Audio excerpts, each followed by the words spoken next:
Hello and welcome to Touchline from myself, Casper and Mark Cameron. Hello, Mark. Hi, Cas.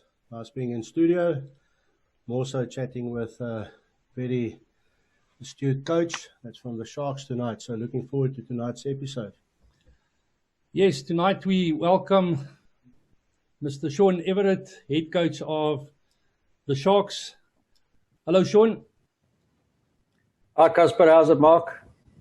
Nice to have you. Welcome, yeah. Sean, your CV is quite impressive. I see you've gone through the ranks from junior rugby right through to Super Rugby now.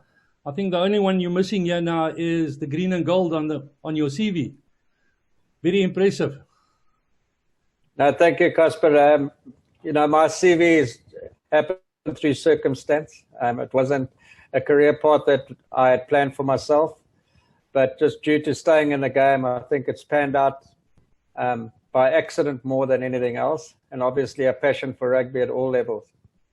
And I believe a lot of hard work. If I look at all your accolades through the Moore Cup with Rovers, national levels, some very good wins on at junior level, under 20s and under 21s, and then working your way through the provincial ranks. Yes, Casper. It actually started when I was a teacher. Being a teacher, coaching sport was compulsory, and I was playing rugby at that time. So I really enjoyed the coaching aspect of it. I coached under 11s and under 13 players when I was teaching. And then my rugby career came to an end, and as per normal, as you guys would know, as club coaches, there's not many of them around that are going to give up their time. Yes. And the under 20 coaching job became available at Rovers, and I grabbed the opportunity, stuck around for a while, and then gave it up and started playing again. And when my body couldn't handle it anymore, coaching was the way forward, and that's pretty much how the journey started. And I was given a challenging task of taking over a Rovers team that was really successful. And had gone through a bit of change at that time. A lot of players had moved on, as they do at club level. When they reach a certain age, they retire. And then I was left with the responsibility with Graham McKenzie of building the club up again. So it was a massive challenge, but a huge rewarding one for myself. And you guys done well, very well. Yeah, we did. We built from the bottom up, similarly to what we're doing at the Sharks with certain of our players that we have. So that brought long-term success. So we stuck with the juniors. We recruited well at under 20 level, and then took those players right through to 2007 from 2000. So, it's quite a nice story. Managed to win the double, I think, on 4 occasions at club level. And then because we were doing well, obviously, services and my service to rugby was recognised by the NRU. What is the one thing that keeps you coming back, that motivates you to keep going at coaching? Yeah, I think for me it's having a teaching background. It's about getting a reward from the developmental of individuals. And there's nothing better than watching a player come in at a young age and see him become a Springbok or represent the Sharks and do well at the Sharks, whether at Currie Cup or Super Rugby level. I think that's what drives me, and that's the reward that I get for the work that we put in. But also to see young guys develop as adults and responsible adults and develop into good people, because good people, as I've always said, become good rugby players. So I think it's more of the impact that you have on people's lives as a whole, rather than just from rugby. That is something that is really motivating and rewarding for me, as I said earlier. I tend to agree with you there. If you look at, a lot of people just think that a coach is a coach and that's all we do. But we spoke a few weeks ago to another coach, and we spoke about the same thing. And we spoke about, as a coach, you're not only there as a coach, a rugby coach, but you're there as a mentor, you're there as a father and a mother, sometimes a girlfriend. And you need to do your thing. So it's important, and I'm glad you're mentioning it for our listeners, for the simple reason that A lot of people think that coaching is just a matter of pitching. More so if you look at yourselves in a professional setup where everyone is professional, they don't realize how much work actually goes on behind the scene to make sure that these youngsters fulfill their dreams. If I can just have a look and chat a bit about some players that I was involved with that are with you now, for argument's sake, where you brought them in from under 20s, well, under 19 really at that stage when you were still coaching them, through to the Currie Cup and then through to Super Rugby. You know, if you look at the Sanele Noambas and the Dylan Richardsons and the JJs and all those, and it speaks volumes of what you are saying because you identified them at a young age. And I think, yeah, what is also important is the fact that you, from a coaching point of view, showed belief in them. And obviously the return is massive. And hence the fact that these youngsters are now coming through and stepping up to a big plate where they need to perform for the next few years as senior rugby's at the Sharks. Yes, Mark. I think, you know, one mustn't forget that the development of a coach starts at club rugby. And like you said, you know, you become everything to a rugby player. You know, you've got to change your car, you've got to buy a bucky, you've got to fetch players from training, take them home at night. So, you know, it's the caring aspect of individuals and the motivation of changing people's lives. But yes, you know, you mentioned quite a few things there, and you're 100% right. You know, the under-19s that came through, like Sanele, Pepsi, who've all played Super Rugby now, they were with me in 2018. And they've grown up into young adults, and they will be 22 this year. So it's really rewarding watching them step up to the plate. I think what's great about it is that, you know, those processes didn't just happen, and they just didn't happen overnight. So they, you know, they had to trust us, the Sharks, and myself as a coach, that there was a path forward for them at our franchise. And as long as they delivered hard work and a good work ethic and displayed ability, that, you know, that they would make it to the top, because it's not every rugby player makes it.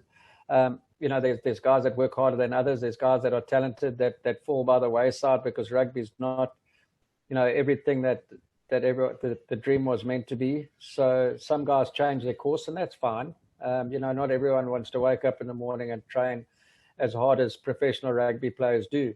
And that's a choice that you make, just like when you're choosing an occupation when you leave school.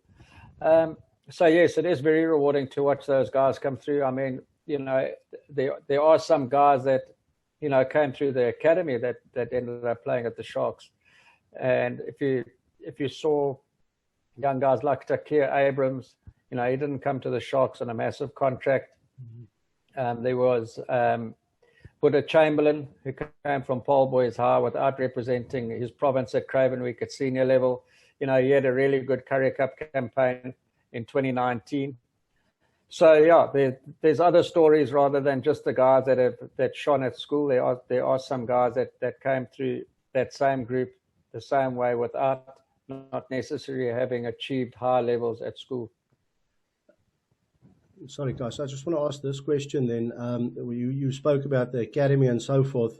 In a case like that, at the Sharks specifically, we run quite a successful academy as well. That's obviously a feeder to yourself, other than some of the other contracted players. So how would one identify players to come to the Sharks academy specifically? How do players that leave school get involved in the academy? Obviously, because if you look at the Sharks Academy where it's based, it's right there by you guys at the Union. So they get to not only study and train and things like that at the Union itself, but they get to bump heads with the contracted players and top class coaches like yourself. So the feeder system is very important. And who would we want to come to the academy at the end of the day to feed you guys? You know, school's a good measure of whether you can, you know, succeed in rugby or not. You don't necessarily have to play at the top level. Guys like Butch James, you know, who won a World Cup medal back in 2007, was a guy that never played Cravenweek at school. In fact, he spent most of his matric year in the second team. You know, it's about following your dream and following your passion. And the secret of becoming a professional rugby player is, first, you've got to have ability. And secondly, And when I say ability, not ability at the age of 18 to be a Springbok in 2 years' time, ability as a rugby player, that you've got a base to work from to become a professional rugby. And secondly, you've got to have belief and willpower to achieve and fulfill your dreams and your goals. So that's really important. And the academy offers that opportunity to players that never were fortunate enough to be contracted straight out of matric into a professional setup. It certainly gives them an opportunity to grow as rugby players, but most importantly for me is that it gives them an opportunity to be able to study for life after rugby, or for life in 3 years' time after you've joined the academy if your rugby career doesn't work out for you, or if it's a career that you decide that you don't want to pursue. So it gives you the best of both worlds. You can come out of the academy with a degree, but at the same time, because you've been in the game for a period of time, you're only going to become better with experience. I think what's different at the Sharks is that we don't contract a massive amount of boys out of school. Yes, we do contract and try and get the best that we can to service our needs and service in certain positions later on. But therefore, the academy guys, there might be guys that attend the academy that might not think they're going to make the Sharks in a 19 side or under 20 side, but they end up doing that. And because of that, they develop further. If you don't get a senior contract at the Sharks, there's always the possibility of joining a university. And if you can play a varsity cup from the age of 20 to the age of 24, and you play that standard of rugby for 4 years, I think your professional career is well on path when you complete your university days. So yes, the academy does serve a massive purpose to the Sharks and hopefully to the individuals. Sean, what is it like coaching at the level you are at now, Currie Cup and Super Rugby? And especially now in the challenging times that we are in, is it a lot more difficult now to get to that level and play at that level, or would you say it's easier to maintain it due to not having spectators? Oh, yeah, it's been really challenging. It's my first year of being head coach for Super Rugby, and I must tell you, I don't think anyone prepares you for what we had to go That's through. for sure. But I think it was good for me. You've got to take the positives out of it. It was a learning experience for everything, and I think the biggest thing for us is that we weren't able to plan for the future because we didn't know what it held for us. So you can't worry about or try and control what you can't control. I think that was a big thing for us. We learned to adapt day to day to the situations that were dealt to us. And COVID is one of those things that you can try your best to try and avoid getting infected. And that's not always possible, as we found out. A lot of people have lost their lives, although they had been as careful as possible. So, I think the stresses of being in competition with COVID testing and the pandemic was tough, because you'd only find out on a Tuesday night who was available, who wasn't available, or Wednesday morning for clarity. Sometimes you'd take the whole of Wednesday to analyze who had been in contact with who at training, and then only settle down with a squad, at the latest Wednesday afternoon if you're playing on Saturday. So yes, it was challenging, but at the same time, it also afforded everyone in our squad an opportunity to represent the Sharks and also to display their talent and show us what they, what ability they have as rugby players and whether they have the potential to continue playing with us at a senior level. So that was really good for the individuals. Although we were rotating the squad, I think we were forced to rotate more than most of the other teams due to the COVID, which certainly assisted us in having confidence in those players, because the more they played, the better they got. Mm-hmm. So I think the Sharks as a whole, through this COVID experience, although it was unfortunate, it did teach us a lot of things, and I think it's left us in good stead.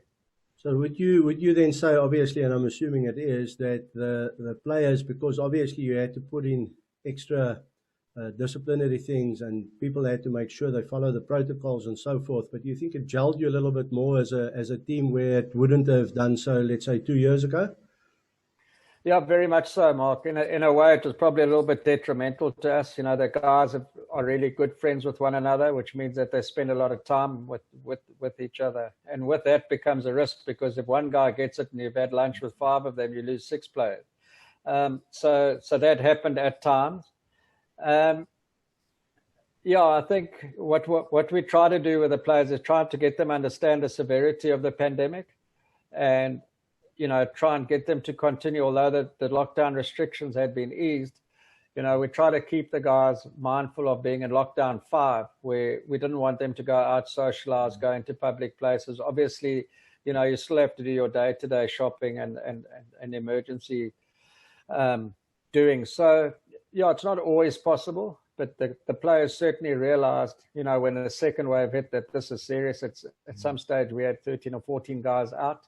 And I think what a lot of people don't understand is that you're not out for, even though you might be asymptomatic, you're not out for just the 10 days. There's a return to play protocol. And sometimes a player could be out from between 21 and 28 days. A guy like Henko Venter was out for nearly a month with COVID because he only got his symptoms on day 8 of isolation, which means you have to isolate for a further 7 days post your last symptom. And then there's a return to play. So, I think when the players saw these guys sitting out for a lengthy period of time, I think that it sunk home that hang on, we need to adhere to protocols. Yeah. Sean, how did you deal with that in your squad system? I mean, under normal circumstances, dealing with a squad and having to rotate your players and dealing with injury and your standard or normal illnesses, you have quite a substantial squad. But now you add COVID to it. How big was your squad that you dealt with now throughout the series? Yeah, so every union or franchise has a limit of 45 players. Fortunately, in our 45, we had a number of junior players which didn't count as senior players, but they were still part of our 45. So we had about 34 senior rugby players. The balance of them were age group players. What it did do is, it showed the faith that we had in the group, that we were able to put a competitive team together, and also the strength of our recruitment is that we were able to put a competitive team together every Saturday, even qualify for the Currie Cup final. So, yes, it did put strain on us. Fortunately, we were able to bring in a couple of players would put their hand up, like Timbalani Borley and Yao Penkwe, because we were short in certain positions. And with COVID, obviously we were exposed there, but these guys came in and they've done exceptionally well, and so well that they now have long-term contracts at the Sharks, which is great for them and outstanding for us. So, yeah, there were a lot of positives that came out of this, and then at the same time, it just shows that the Sharks have got good depth to be able to play the type of rugby that they did with 14 or 15 guys out. So credit to the players and the way they adjusted and how they prepared themselves. It may be an unfair question to you now, but I think you will be able to answer. You being involved in club rugby and coming through the club system, what will your involvement be with club rugby going forward as the head coach of the Sharks? Yeah, unfortunately, since I've been there hasn't been any club rugby. So I don't think it will ever change. Ever since I've been at the Sharks, and that's 12 years now, I've been involved in club rugby and really close and supportive of club rugby. I enjoy going to the clubs on the weekends and seeing what talent there is available. I'm always there to assist and help the coaches when they need a bit of assistance. Sometimes I go to clubs and visit, Thursday nights or whatever, and I get a few tips from them as well. So, just because I'm the provincial coach, it doesn't mean that I know everything about rugby, because people have different opinions, different ideas, and it's good that we share them regardless of what level they play at. Club rugby, as I said, is very close to my heart. Without club rugby, I don't believe that the professional setup will be as successful as it is. I don't believe that players will continue to play rugby once their provincial age groups or they finished with their provincial age group rugby and are unable to get a senior contract. So it's a massive stepping stone for us. We've had club players come through the system at the Sharks over the last couple of years. And that's besides Varsity Cup. And I'm talking about players like Zima Kabela came through and played really well for the Sharks at scrum half, and so did Cullen Colapi, who came through from Roberts to play hooker for the Sharks. So, yeah, there's some really good stories. And once again, the older you are, the more character you have, or the more character you have built, and the better decisions that you make. And you also obviously grow with emotional maturity. And who says that you can't be a Sharks rugby player at the age of 26, as long as you're staying in the game? Because the squads are small at 45 now, we need players to service all competitions. And if there's ever a Super Sport Challenge again, and a Currie Cup, and a Pro 16, maybe a squad of 45 is not going to be big enough. Because you've got to understand that there's S-under-20 competitions in the middle, in the middle of the year. There's also the mid-year Springbok tours and the end of the year Springbok tours. And rugby is going to continue to move on. And I think the rugby load with senior provincial players is just going to get more and more, which will create opportunities for young guys to come through at club level. So, Sean, if I can ask this question, obviously we're touching on club rugby at the moment. And I think it's countrywide where I won't say there's not an emphasis on under 20 rugby, but it's actually quite a struggle at under 20 rugby, club rugby specifically. But for the players and the listeners out there that are listening now that have aspirations to play for the Sharks or maybe another franchise, obviously it's important for them to keep going. So I always tell our players that yes, you might not be in the mix for the Sharks, or they might not know you, but when you play Premier Rugby, for argument's sake, you play against the best club players that there are. And people like yourself, as you earlier alluded to, go and watch these games. Does that then mean that when you watch a game like that, and I'm the coach, for argument's sake, you would come to me after the game and say, gosh, who's that player? And obviously start asking questions and then looking at them possibly to fill a role within the Shark setup in the near future, possibly, for just to get these guys going, because otherwise, what do they play for? Yeah, 100%. We're always looking for players that, that can represent the Sharks. My job is to get the best possible team on the field. And if we can find one or two club rugby players a year or over 2 years, or maybe hopefully even more, it's a massive benefit to us. Not from a numbers point of view, but, from a financial point of view. But at the same time, players that have stayed in the system and shown grit and determination are players that we're looking for. And because they've stayed in the club system and playing well, they obviously have a good work ethic. And because they're local boys, that's even more important. It means they're passionate about the Sharks. So there's a massive spin-off for us bringing players through the club system. And at the same time, if we can get a handful of them, into the Sharks squad, it's huge motivation for the people out there. And then your numbers problem that you have at under 20 level, might disappear. I think our biggest challenge, as you mentioned about under 20 rugby, is the number of players that we lose outside of the province to universities. Obviously going overseas is a challenge for us as well. A lot of youngsters with that might have foreign passports are able to go and pursue their studies and get work overseas. But as you know, there's a massive attraction to bigger universities like Pucker, Marty's, UCT, University of Western Cape. Many years ago, you wouldn't find English-speaking people going to Tuckies in Pretoria. Now suddenly we're using Durban, I know, is losing quite a lot of their matriculants to Tuckies. So, yeah, that is a massive challenge for us. So Varsity College, as we know, is a place that takes their rugby seriously, and they do offer bursaries.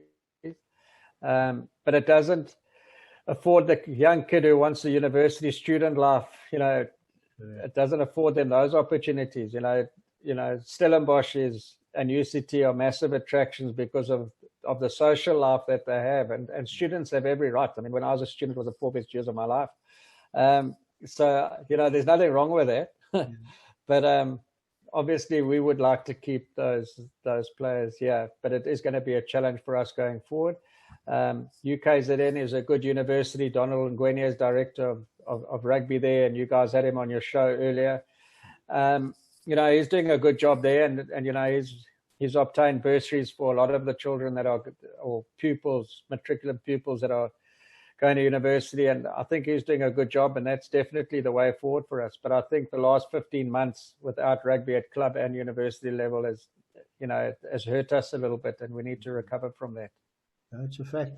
And Sean, if you don't mind, if I can touch on the Currie Cup final a little bit, just with regards to preparation, there was a lot of talk, a lot of hype going into the final. Depending on which side of the fence you sit, some people say we had a bad game, some say we don't. Some blame some of the players, which I think it's unfair, and we'll speak about that a little bit earlier. But just from a coaching point of view, if you, obviously, which you guys do, analyze the game and that, is there something in that specific game that, from a game plan point of view, that you might have changed or had a look at something different to do? Because personally, I believe we could have won that game. I think obviously on the spur of the moment, a decision is made, or whatever the case might be, is that could possibly have cost us. But I mean, one doesn't want to go to a specific decision, let's say from a captain or whatever the case, because it's a collective effort at the end of the day. But from a coach's point of view, how would you have a look at that, and then maybe give positive or negative feedback to the players, knowing that we stood a very good chance of winning that final? Yeah, I think, we prepared really well for that game. It was a similar plan that we had in place against Western Province. Both teams, Province and the Bulls, were very similar in how they play.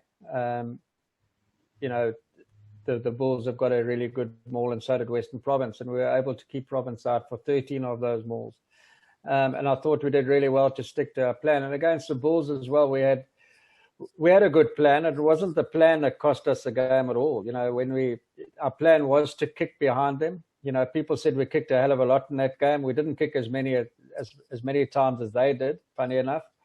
So that was a perception, and we didn't kick as many times as the average of the Six Nations teams. So, when you're playing against a team that's got 14 or 13 players in the front line, from a defensive point of view, you're going to be running into a brick wall, and we know that Marco and Dwayne are hard on the ball.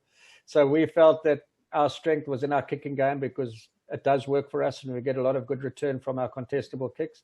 And we also felt that the weakness was in the young back three. And when I talk about the young back three, I'm talking about David Creel and Stravino Jacobs. So, it made sense for us to play that. And I think that the plan did work for us, yes. Perhaps we could have converted more points in that game. But I suppose the turning point in the game was probably, probably in the minutes of the second half. I don't think it was fault of anyone. I think maybe the line out that we kicked to the corner in the 74th minute, I chatted to Lucanio about it afterwards, because we always review a final. A lot of people don't. They just say, right, let's close the book and go to bed. But we've got to learn from that. His reason for going to the touchline in the 74th minute was that the penalty was on the 5-meter line. We had position on the field. The Bulls weren't going to score from 5 or 10 meters out. And if we could pin them in their 22 by going for the touchline and not having to receive a kickoff again, if Kerwin had kicked it over, it might have been better for us, with an opportunity of scoring a try. Because if we score a try in the 74th or 75th, 76th minute, it was game over from that point of view. So his thinking was sound. Unfortunately, from that line out, we got blown for a balk. But yeah, I think the line out call itself, going for a 4-man trick play at that time of the game wasn't the right call. But we've made mistakes, and we could have recovered from that.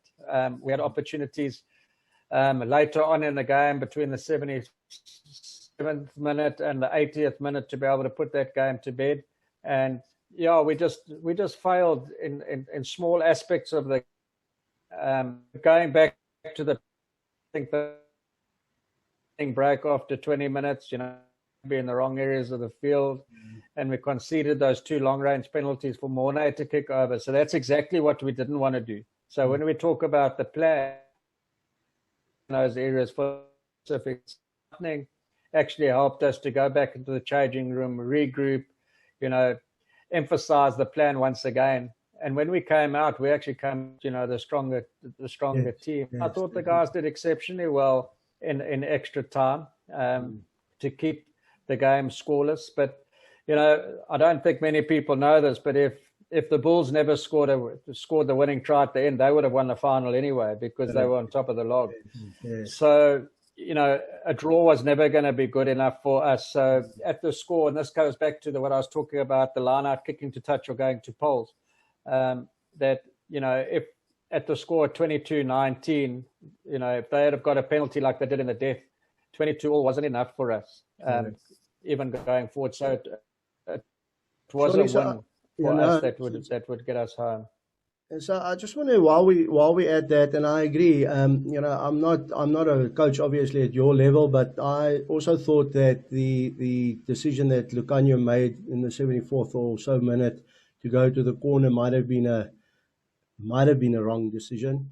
But I mean, it's always easy to judge sitting outside. You need to be on there. You need to make the decisions. You need to take all that pressure into account. But I think maybe part of that could have been Kerwin maybe being off target with his kicking boot, possibly. I don't know now. But the reason why I'm bringing this up is not to put emphasis on him, but just for the listeners out there. I think he's been getting so much negative criticism unnecessarily. I think because we're so used to him attacking the line, and he's kicking out of hand and kicking at poles is normally so good. Obviously, you can't always perform at that level week in and week out, but from a spectator point of view, obviously spectators want things like that to happen, and when you're in the final, they expect it to happen. But things like that happen. So from a coaching point of view, I understand how it works, and you need to work with these youngsters. But just on your level, because for the listeners now, at your level, it's professional players, and the people say they're professional, they have to deal with it, which is obviously not always like that. So how would you, from a coaching point of view, speak to a youngster like that and motivate him? Because you could see after the game he was gutted, and obviously took it upon himself, which is partly the right thing to do because that's why he's in that position. But I mean, a lot of players then, if I look at club level, might not want to play rugby anymore because they take it personal. But you need that youngster to continue playing because he's an exceptional player. No, I agree with you. I don't think Kerwin had a bad performance. When you talk about performance, you talk about all aspects of the game. I think he was just off target with his kicking, and one thing that we mustn't forget is that the week before that, he won us the game against Western Province. But then no one expected us to be in the final. No one gave us a hope of hell of beating Western Province in Cape Town because it was their last game at Newland. And no one gave us a chance of beating the Bulls, except ourselves. In the week building up to that game, I can honestly tell you, even at the captain's practice on Friday, I've never seen Kerwin kick as well as he has. He was kicking it over the upright of the poles as a target, and he was kicking it over the upright. He was kicking it low over the crossbar, high over the crossbar, and he was kicking it deep into the stands. He kicked one from 65 meters. So, golfers don't always have good days. I certainly don't have them at all. But, so to blame the performance on one particular individual is really difficult. We haven't even brought up kicking. I was talking about the line-out decision. We're talking about maybe losing those couple of line-outs, in extra time. Those are little things that I said that, that mistakes that cost us. A lot of little things together will play a part in a defeat in a final. So it's not just Kerwin, Kerwin has been outstanding for us this year without any senior leadership around him. Last year Super Rugby had Louis inside him, Andre on the outside. This is his first campaign, and we've only completed one campaign since the beginning of 2020.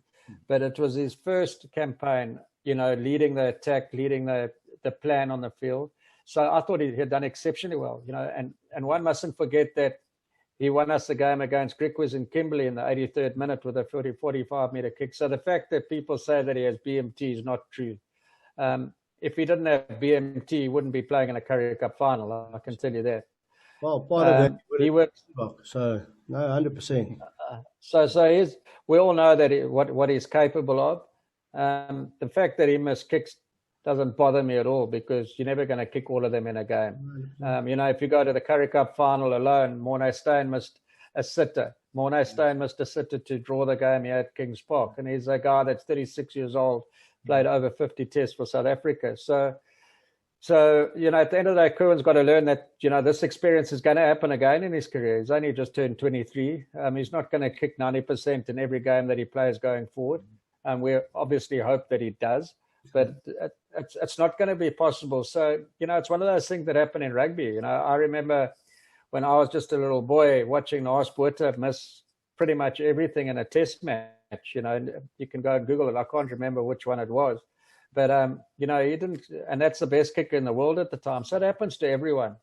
But I think what's frustrating for me is that, on social media, and I'm not a big follower on social media, but I hear it from my children and my wife that, he gets attacked personally, by people. And, you can criticize his rugby, I don't see it's a platform where you attack anyone personally, and I don't believe that should happen to any individual in the world, let alone, a rugby player that's represented his country.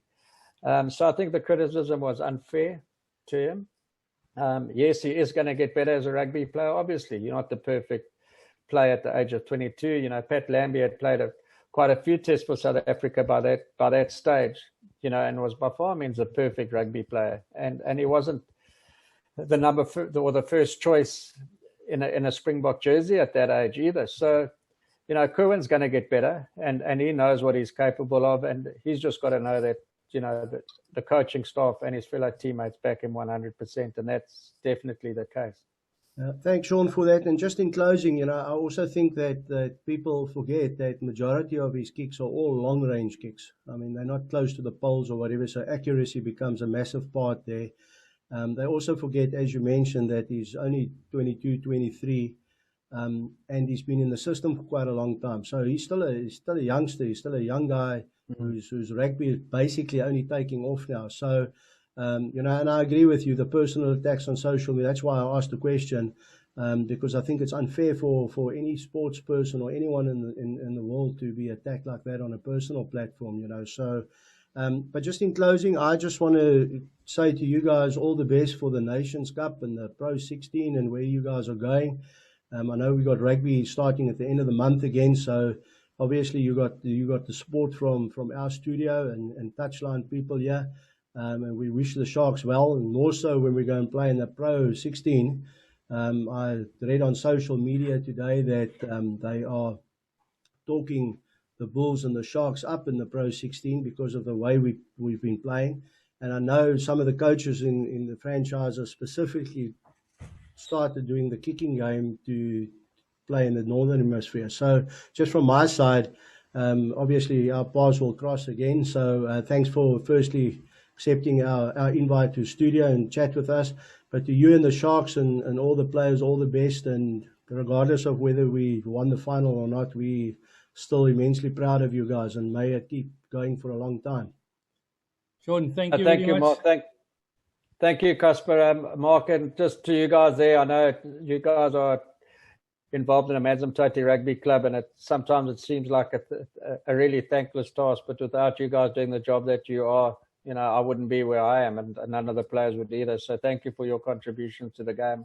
And thanks for having me on the show. I enjoyed it. Thank you. Just on that, I just want to say I did listen to when you spoke about coming down to club rugby and helping and whatever, so I'll be pushing on your button one of these days. No, I didn't say I'm going to the club to help. Sean, thank you very much, and just know that the Amanzimtoti Rugby Club are behind you guys, all the way. No, thank you very much. I appreciate it. Have a good evening. You too. Thanks, Sean. Cheers. Cheers.